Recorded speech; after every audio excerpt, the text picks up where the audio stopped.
এই পশ্চিমবাংলায় যত জাতি আছে, জনজাতি আছে, তাদের প্রতিনিধি। এখানে যারা দেউচা পাচামিতে আছে তারাও আমাদের সদস্য।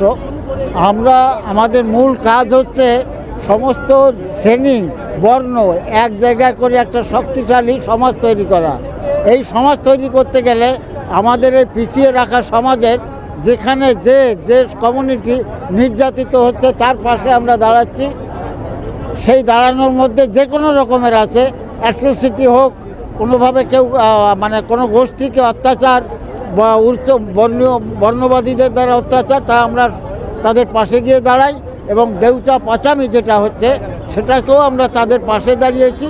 কারণ আমি ব্যক্তিগতভাবে আমি পূর্ব পাকিস্তান থেকে এসেছি।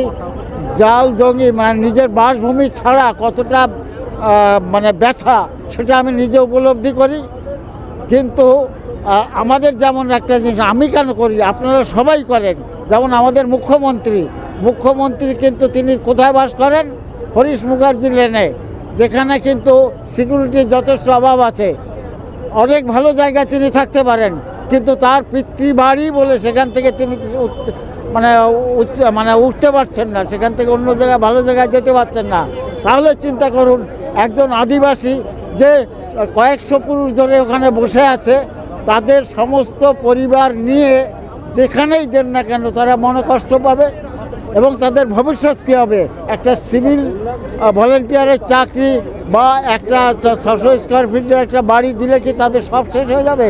একটা বনের পাখি না খেয়ে থাকে কিন্তু সে সুখে থাকে, কিন্তু তাকে যতই খাবার দিন, যদি খাঁচাবন্দি করে রাখেন সে কিন্তু সুখে থাকে না।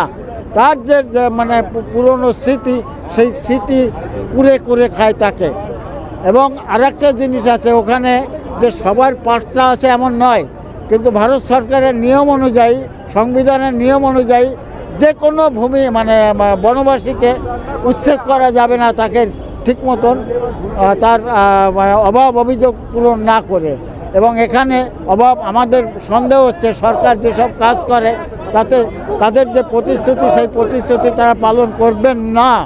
আমরা তাদের বলেছি যে তারা যে পর্যন্ত তার আন্দোলন করতে রাজি আছে, আমরা মূল নিবাসী বহুজন ঐক্য মঞ্চ তাদের সঙ্গে আছি।